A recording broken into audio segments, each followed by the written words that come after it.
Hello, everyone. Thank you so much for joining us. We are so happy to have you here today. I am so excited about this session where we talk about everything creative. So, when you think about creative who aren't just making art, but making an impact, our guest today is one of those remarkable voices reshaping the world through creativity. Sinalo is more than an artist. She's a storyteller, a creative visionary, and a self-taught force in the world of contemporary art. Working across mediums like oil, pastels, ink, digital, and paint, her work is bold, beautiful, and deeply rooted in meaning. She explores themes like Black joy, pop culture, womanhood, and human rights, using art as a powerful tool to reflect and challenge the world that we live in. She believes that emotions can change the world, and her art is proof for that. Whether she's collaborating with global brands like Nike, Spotify, Apple Music, Converse, or telling African stories through vibrant visuals, her mission is clear: to document our time and to move people through it. From Paris to London, Los Angeles to Lagos, Accra to Cape Town, her work has spoken to audiences across the globe. And today we are lucky to have her join us and speak to us. Sinalo, welcome. Thank you so much for being part of this wonderful session. Hey Jay, how are you? I'm doing good. How are you? I'm good. I'm good. I'm trying to find rest in between all the things I'm doing. So Yeah. it's been a bit of Rest a is challenge. very important. Yeah. It I is. mean, I like the fact that we are having this conversation today because me and you have known each other for quite some time, and I think we met in 2017, where our careers were just starting out. We met through an organization where we were really hungry to get the knowledge and the skills of being a creative in the digital age. So I want to go back a bit, starting from the beginning, or where you had your creative spark. How did you get started as a creative, and what inspired you? It really started from a very young age. I grew up as an only child, being raised by my grandparents, and the home I was raised in, it like half of my house was like a preschool. And so because my gran was also strict and stuff, she didn't want me like playing on the street or at people's houses that much. I would just spend time by myself at the crèche, and then like I'd play. I had access to like obviously the toys, and then the arts and craft things, and then I would spend my like weekends doing that or whatever. And then it just started turning into a out of home thing. Then I was drawing at school. I would draw my classmates. I remember in grade 2, that was like a really proud moment because my teacher and the whole class were like really impressed. Like they stuck it up in the class, and I was like, okay, I can do this. And then it started growing. Then I would do my book covers at school, like customize them really nice. And yeah, for sure, when I hit high school, that's when I guess I was knowing more. There was the internet by that time, like Tumblr and stuff like that. And I would see that, like, okay, like art is a thing out there that's happening that people are actually good at. But I wasn't seeing people like me that much. And I was seeing like maybe more traditional art. Digital art wasn't that big then yet. But yeah, so I did art in school, high school, did textile design, which was cool. That's where I started learning how to illustrate and stylize, using color and all of this, and pattern making, which was really cool. And then I was a bit confused on what to do after school.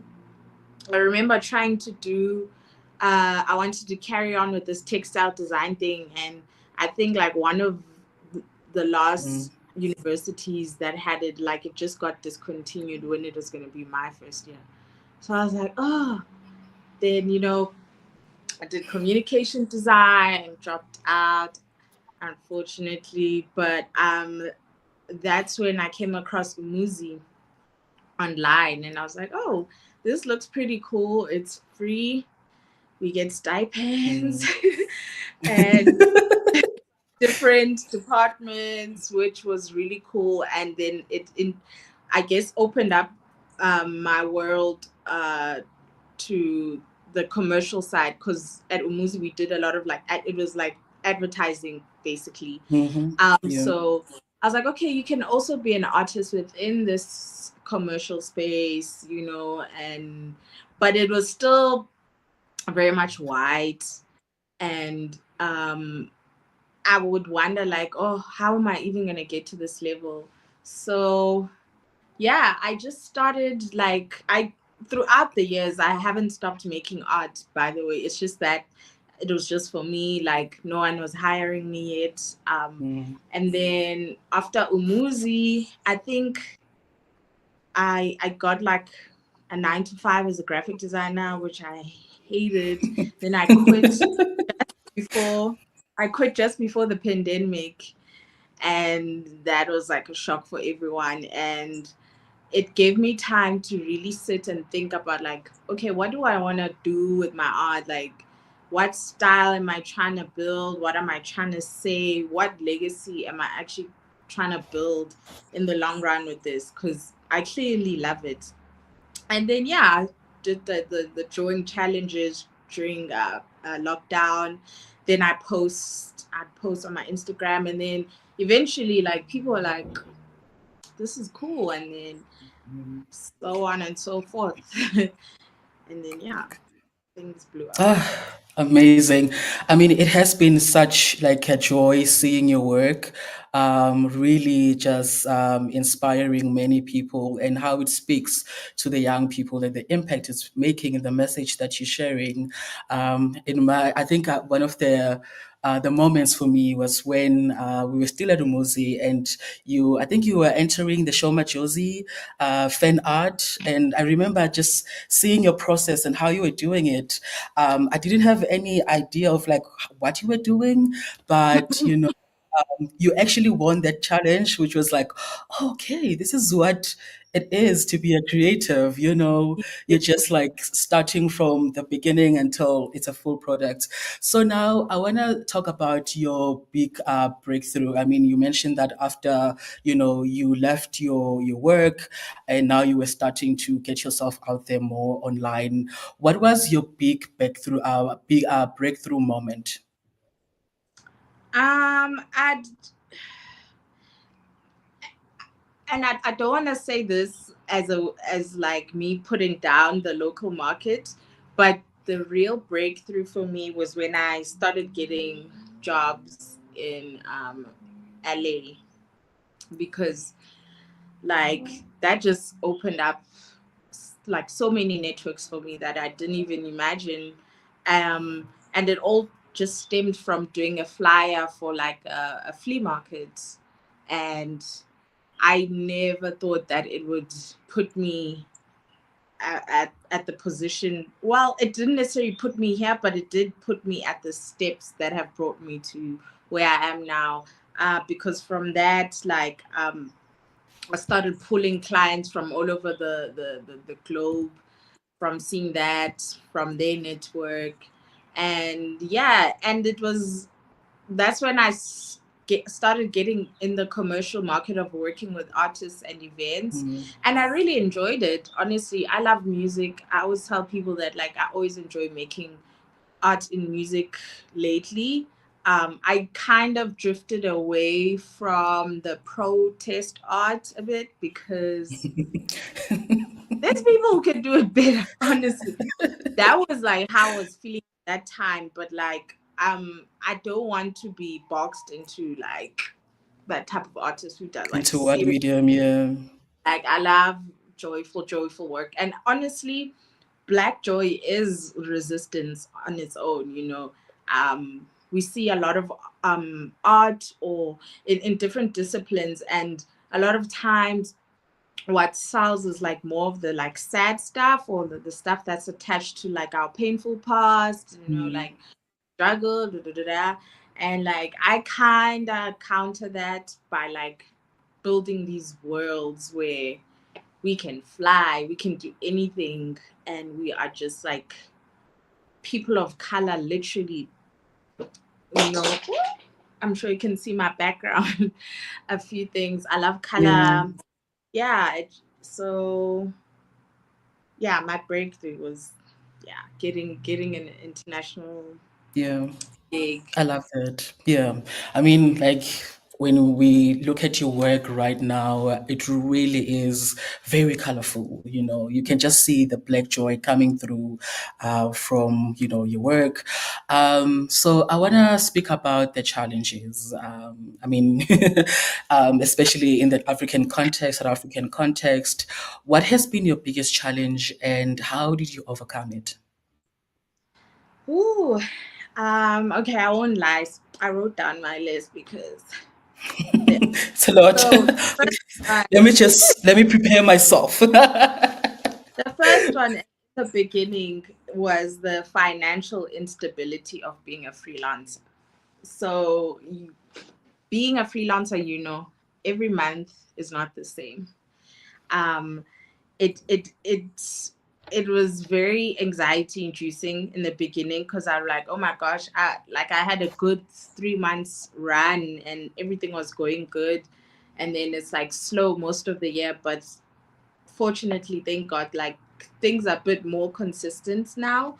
But it did teach me how to budget, how to price my work, because I was representing myself. I still don't have a manager now.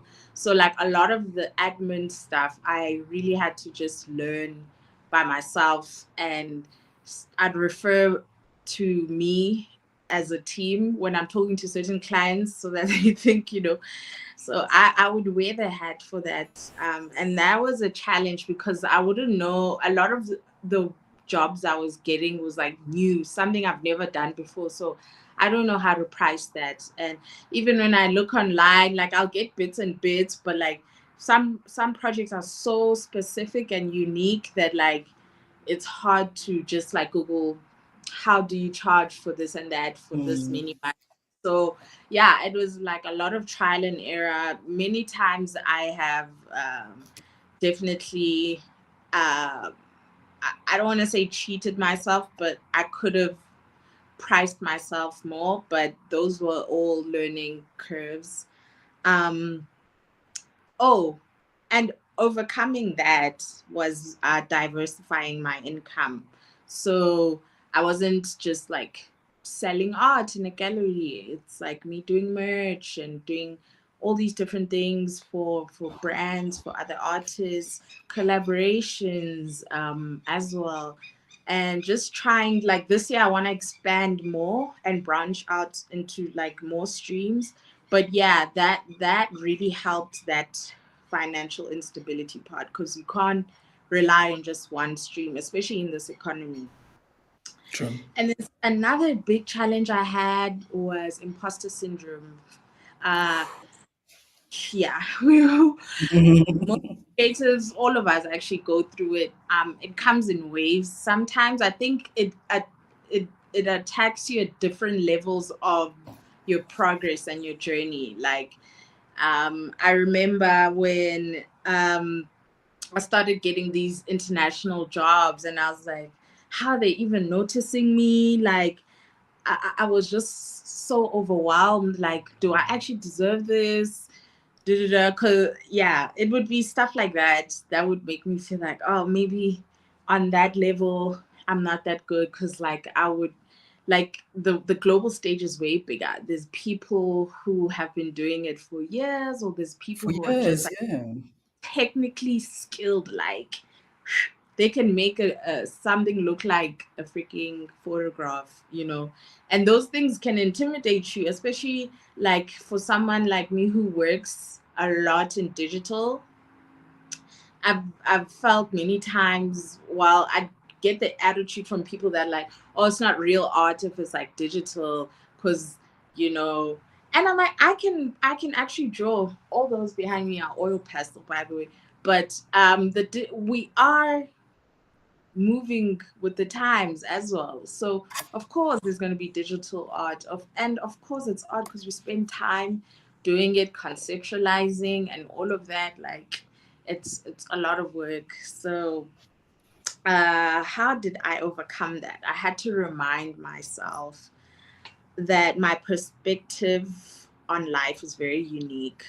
Um, Writing, praying, and just having mentors in your industry has also helps overcome that like imposter syndrome, because you don't want to be by yourself even mentally. Like you need to share. You you never know how many people are going through the same thing you are until you like actually talk about it. So definitely that's what helped overcome. And then the last thing was navigating contracts, money, business, the business side of art. Like the entrepreneur and artist intersection is very stressful. I'm still I'm still like like trying Yeah. to do it, but I know I could be better, but it's a pain. But I had to learn how to protect my rights, my intellectual property, again, because I don't have a manager or anything. So that's why, even from my last point where I said overcoming things like imposter syndrome and whatnot, having mentors or people in your industry to help you navigate things like rights and licensing really Yeah. helped. I've been underpaid many times and had to work like without credit. Even like I've had situations like that. That those were challenges that would weigh me down, but I had to remind myself that okay, I there's abundance of this creativity. Mm. This one, maybe they stole it or whatever, they didn't credit me, but I can create another one, even better one, and make it my own this time. So stuff like that. Yeah. So overcoming that, I had to really educate myself, ask questions, go online, do whatever I can to just help me move. I like that. You know, you touch on so many things that I relate to as well. Even not as a creative, but just as a person navigating life and, you know, trying this adulting world, especially around the income and the charging as creatives. That is really a challenge for most people because people are just like, oh, I just want to draw. I just want to take pictures. I want to make cool stuff. But like the business side of it is always often neglected. Before we begin, if anyone has questions for Snalo, please make sure that you put it in the chat and you let us know what questions you have. She's here. She's going to answer all your questions. So I want to actually go back to the business of creativity. But before I do that, I want to now talk about the creative industry in Africa.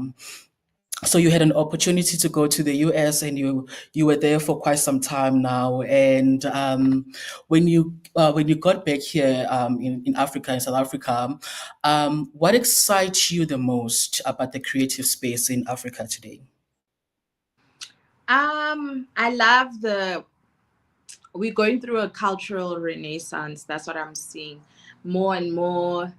And sorry, my words are jumbled up, but like social media has helped creators in Africa a lot. I think it has given us a voice finally to to tell our story our way, because for a long time Africa was seen like a particular way, Mm-hmm. and it wasn't easy to just like wake up and record and say this is actually what's happening and all of that. So now we have that at our fingertips. So I've been discovering so many artists, like I'm constantly mind blown.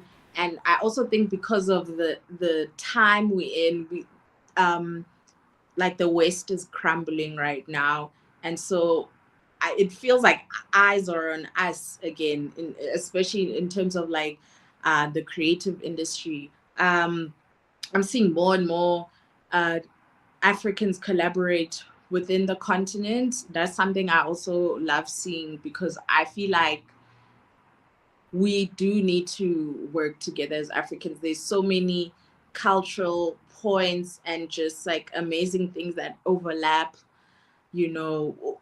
And also, the more we know each other, the less we become like hateful towards each other, because we understand each other. True. And I Yeah. think like art really helps people understand different perspectives and helps people bond on whether it's feeling emotion or whatever it is. So yeah, I'm really enjoying it. I know Africa has always had the DIY spirit as well. Like, as a True. continent, we are so wealthy, but unfortunately, we haven't had like the best resources. So Mm. creatively, like I think people from the continent, we are able to really take literally dirt and turn it into a masterpiece. I've been seeing a lot of inventors as well, creating like robotics from like wood and like random wires, and I don't know how they do that, but it would work. And that for me is like true creativity, like being able to still walk in the dark, feeling your way through, but knowing that like once you get to a certain point, there will be light and more people will see you. So yeah, it's been super excited. At first, I was like low key sad about being back, but now I'm like, now I'm like so excited. Mm. Yeah. It's just amazing seeing all of this. It's so inspiring, honestly. The young people, I mean, the music alone Oh, that's been coming out, the genres. amazing. I'm Yeah. just like, wow, yeah, this is exciting. Yeah, like really, as a creative myself, I mean, I told myself that I want to get back to the creative space, because the Yeah, energy that we are feeling right now, this year, I think yeah, it's just so different. And I like the fact you mentioned the DIY. I just thought of like Sanele Moholi, her photography. It's like a DIY of like so many different things, and then she's putting it together, and it's like, oh, this is amazing. um, so I want to now talk about the misconceptions, especially in the African context still here. I mean, people are be like, you want to be an artist? Why don't you just go and, get a 9 to 5 job? Stop being lazy. What are some of the misconceptions you have gotten as a creative? that it's not a real career. Uh, I know a lot of, especially like the older generation, they still don't get it quite. And I don't blame them. Like things are changing so fast. Like even now, like we have things like AI and all of that. Um, so yeah, like the misconception that I used to hate is that, oh, it's not, you're not gonna make real money. It's not a real thing. It's just a hobby, like And another one is that all you need is talent and you good, but no, that is not the case. There's been a couple of instances where I've worked with very talented people, but they were their work ethic and how they worked with people was did not match the talent. And Mm, unfortunately, you can't actually build and grow in a community like authentically and well if you just like a diva or you are not a nice true. person to Yeah. people. Like, yes, you may be like an amazing singer, but there's another one that's just hasn't been discovered that can replace you. So yeah, like talent is not the only thing you need. You need discipline as well. You need consistency, and yeah, yeah. I like that. So you mentioned earlier on around, when we're talking about, the challenges that you've had, and you mentioned the instability of income and how you're charging as a creative because you had to learn from scratch. And also, like, you are running a business and you also need to know about licensing and all this stuff. With everything that you have gone through and learned, how do you balance creativity with business and sustainability? I think it's about treating your art as a business, as a brand, and not just like, oh, I just make pretty things and that's it. Like, have your own brand identity, your own invoices set and ready, your own memorandum of agreements ready, like a template, so that like whatever collaborations or whatever, you have that set. So just edit and send it to them. Yeah, treat yourself like a business. If you're really trying to make serious money, especially if you don't have like a team and you're starting out, yeah, do all the research you can. We have now things like Canva where you can just do a document, a proposal, all these like things that will help you in this journey and also save you time, because I like to spend most of my time creating, not on the admin, honestly. So if I can have everything ready on the side for when I get whatever opportunity, that always helps me personally. And also like set deadlines. If you want to do like a series, set a rollout, like tell a story. Don't just post randomly. Like your feed is your portfolio, basically. True. There's pros and cons to it. I'm more on the pros side. It's like quick and easy. Mm, People just go on your page and they see. But with that, you also have to make sure, like, what do you want them to see? How do you want them to see your work? mm, So yeah, curate like an online presence that you would, and not like be fake, but like be authentic to you and make it connect with your business, with your art in business. Yeah, I said this earlier, build multiple streams of income. So from your art sales, like with me, it'll be actual art sales, it'll be merch, it'll be commissions, brand rollouts, workshops, creative direction. Like there's many. I feel like any discipline is in the arts can be split into many streams. Like mm, yeah, like if you feel like you need help, check who's in your circle or who of your friends has like a skill that you need. Like do creative barters. I do that a lot. Like if I have a friend that asks me for something, because sometimes it's not always about the money. Like yeah. building good relationships in the industry will help you in the future for sure, when you need things and when you're trying to grow and you have all these people from different parts there ready to help you. That for me has also been like a huge advantage. I have people in countries I've never been to who are just like willing to, if they're like, do you want to do a show here? Do you want to do this? Do you want to, Mm, and that was because I've kept those relationships, and I leverage the people that I've worked with. I like it when clients come back because it also means I yeah. did a good job. True. I and they are now also like easy and quick to just like share my contacts with like their colleagues, and you just end up growing that way. So, and it also goes back to that thing of talent is not enough. Mm. Be sorry, just be you. Like Yeah. Yeah. you don't try force it. I'm not saying you have to be a people's person and be in everyone's face, but like the people you work with that are within your reach, be good and Mm, nice to those people. And yeah. trust me, like love spreads so so quickly and beautifully, True. because you may not have a job today. Next week you wake up, they want you on a billboard. And that's I the need to be crazy thing break. about Yeah.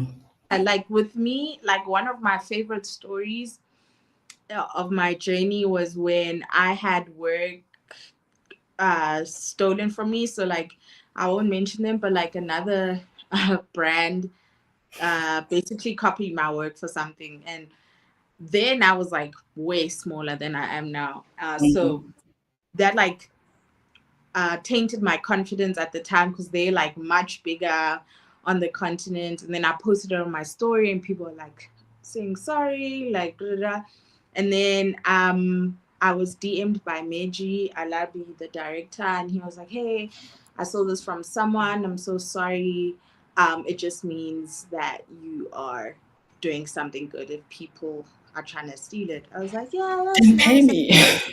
Not like, and then he was like, oh, by the way, are you free? I need a flyer done for a New Year's Eve event, blah blah blah. I was like, yeah, cool. I did it, and then next thing I know, he actually put it on a billboard. Like he was like, he surprised me and put it on a billboard. That's how I got my first billboard. Mm, amazing. So I mean, it started from being stolen from, very heartbreaking, into something so big. So yeah. yeah, just keep don't don't feel bad when like you feel like you've hit a dead end. The one thing I've noticed in creatives, I feel like we don't have dead ends. The dead end is you and your mind. You True. can literally do anything you want with these hands that we are blessed with the eyes, Mm, with the voices. It's yeah. So like even just try different mediums, go into different disciplines. I want to like that's what I've been planning to do this year. yeah. Um, try different things because I feel like yeah, I can do it.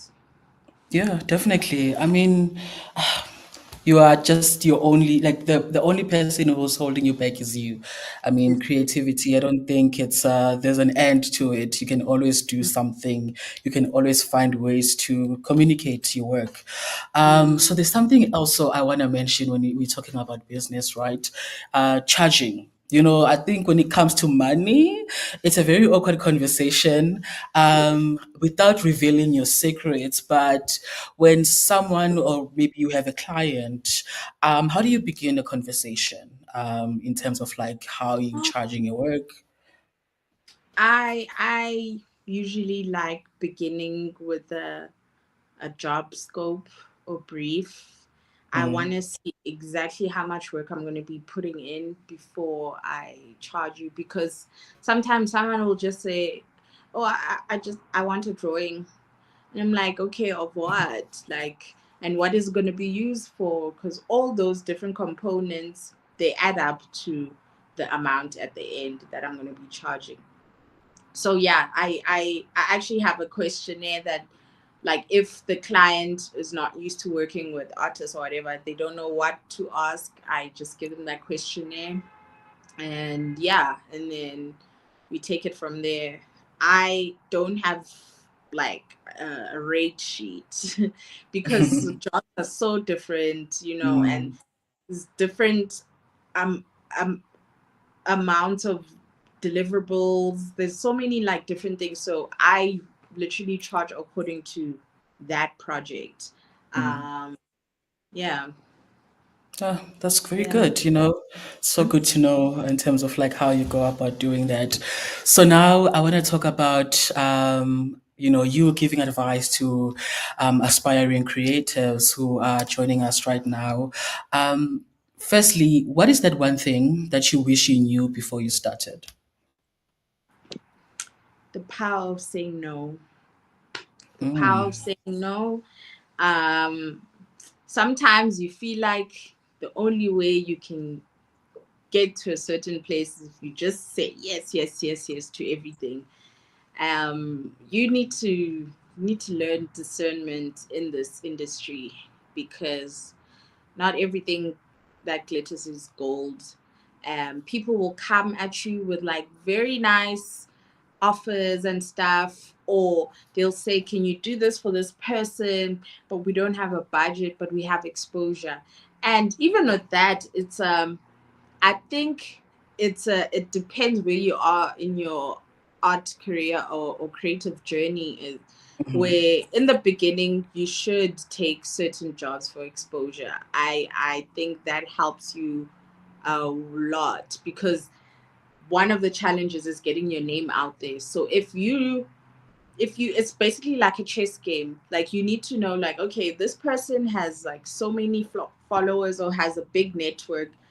Yes, I may not be getting paid directly from this job, but I know that once I do something for them and they share it on their platform, it will catch fire, Yeah. and stuff like that. Mm. But later in the game, especially now, I don't need exposure. I Give me the Yeah. funds or give me an actual opportunity. True. Uh, Yeah. and and also because of the rate that social media has grown, that exposure thing is also not the same now. It's like, okay, if someone says they want to give you exposure, or they don't credit you, and you are like, I need to be credited, you can still do it yourself. Mm. What's another thing I'll tell myself? Yeah, start thinking about a legacy, like, and find your visual voice. um Take time on it. That's something that like really anchors you as a creative, is like your visual voice, or, well, it may be music or whatever, but like that thing that you have, that perspective that you have to share with the world, that is unique to you. Like, find it, take your time, and you will go through stages of changing styles, and that's normal. Don't feel Mm. like you look confused to the world if, like, this week you were drawing people this way, like portraits this way, next week you are drawing them that way. That's literally how you become like a great artist. You need to try Mm. all as much as you can. um yeah, and the building a legacy thing is important for me, like, more than just being popular. I want to leave an impact with my art, something long lasting in the message as well. Yeah.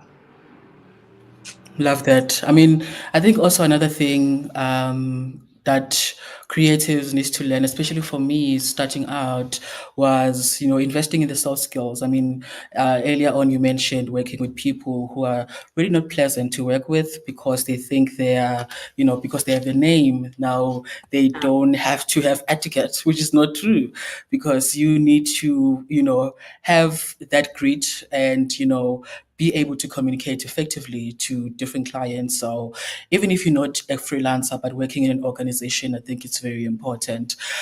mm, So with so many things that you are working on, I can imagine, you always have ideas. You're always seeing, influence around you.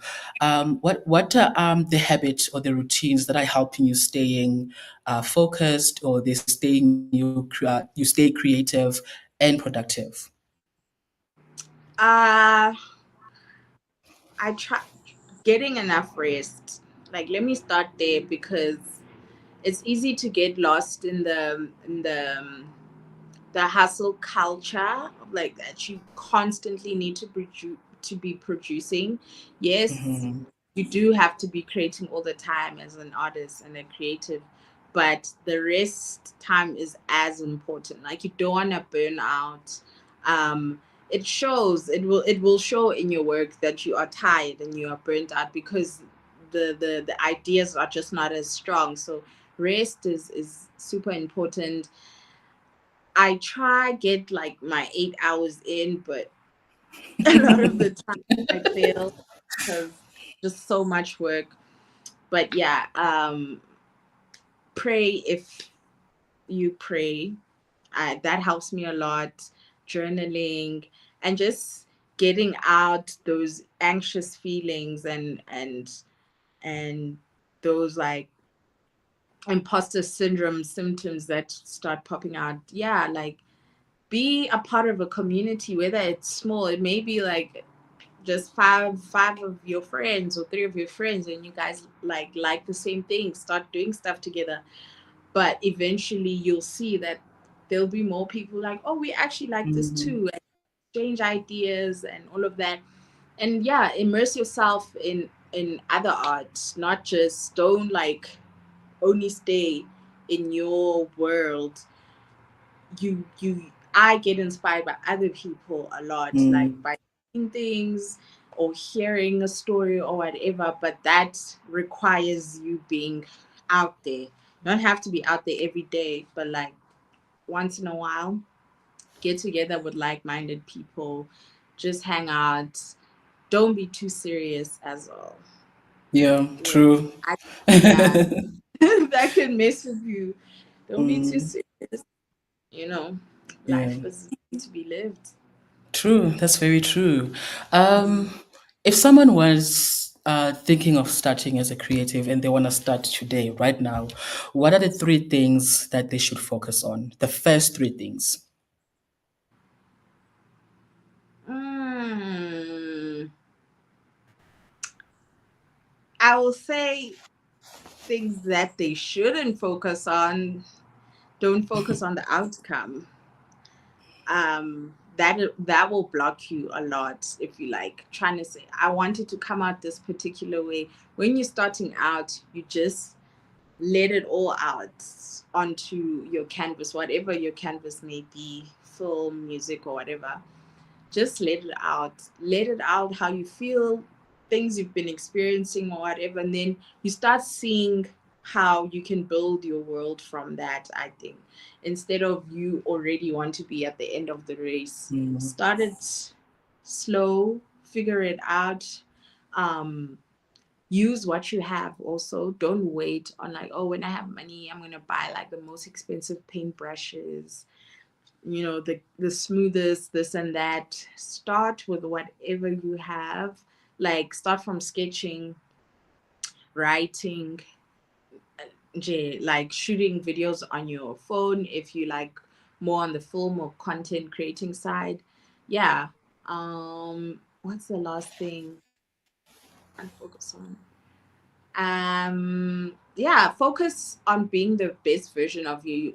Don't focus on what other people are doing and like how mm, much better they are than you, because you don't know how many hours they put in true. into Yeah. their work. Mm, There are many different things that have led people to the high positions that they are in, and a lot of them don't talk about it. So you may be envying something that is actually not that cute.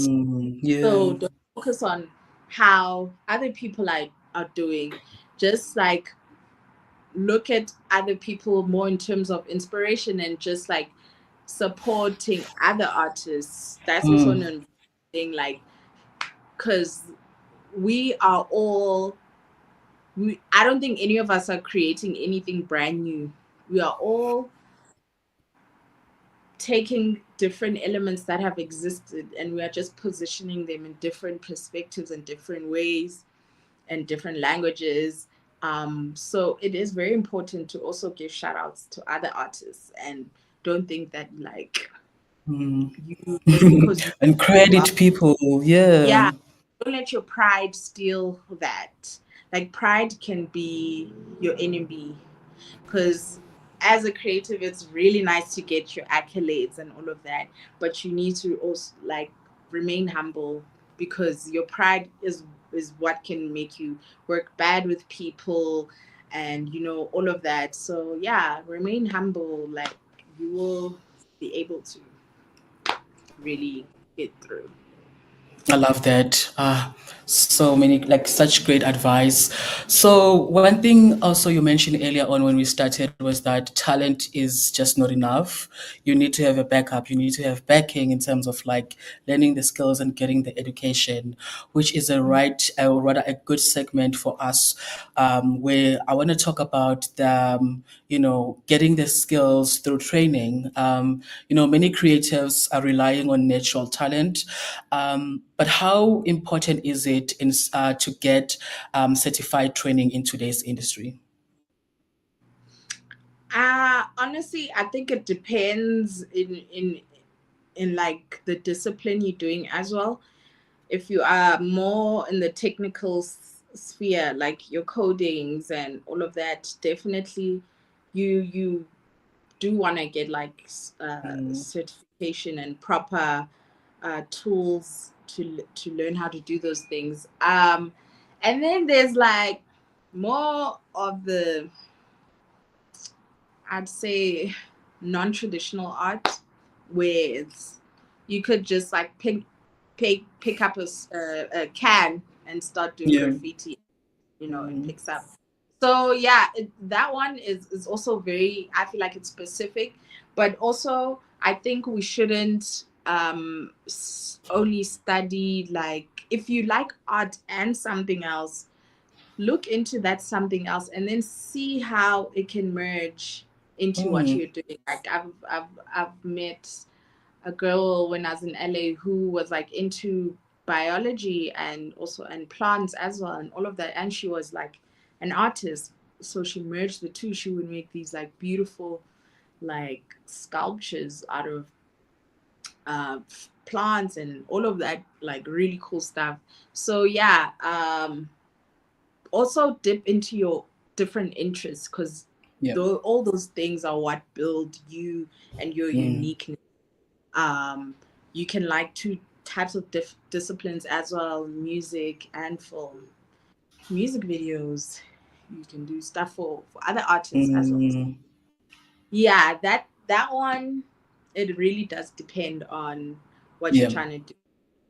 Mm, But like for most things, there's YouTube now. There's so many platforms where you don't necessarily have to wait for a school to go into a school or to do whatever. There are platforms providing short courses on how to do all these different things. So yeah, like it has definitely become easier.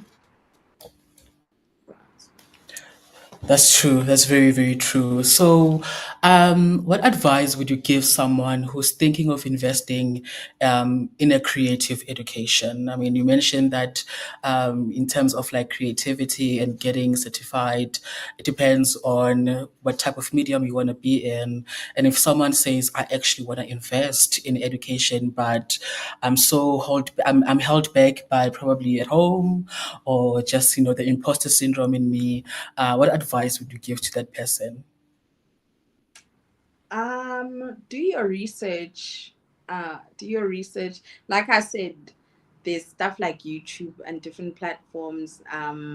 If you feel like maybe you're not getting the support at home, or if it's a financial thing, you can definitely find platforms online that will help you, you know, learn the basics. For example, that can put you at a better chance of like getting a bigger or more elaborate certificate. Mm, Um, yeah, the internet is like there for a reason, and we true. should be using it for the right reasons. So True. Yeah. people on the net is one of them. Yeah. So True. Awesome. We have a question for you.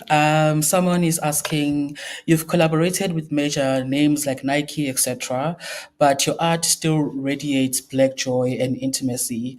What do you think is the role of African creatives in shaping how the world sees us today?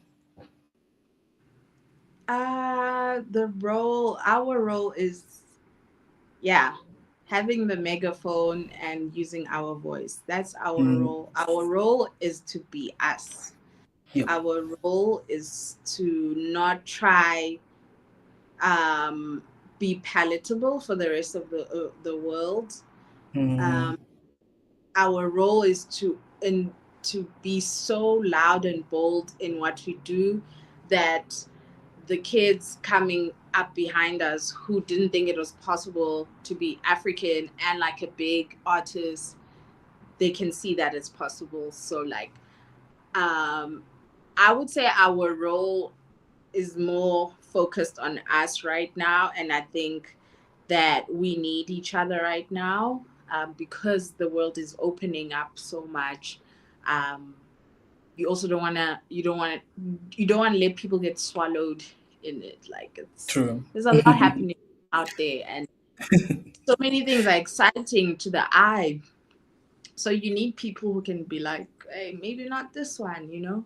uh, Mm, yeah, I I think love so. that. Cool, awesome. I mean, this conversation has been so incredible. I mean, I've known you for for quite some time, and this feels like it's actually the first time, learning more about you and learning more about your work, which has been such, a joy to really have this conversation with you. Any last words for everyone watching today? No, nothing much. Just like continue being you.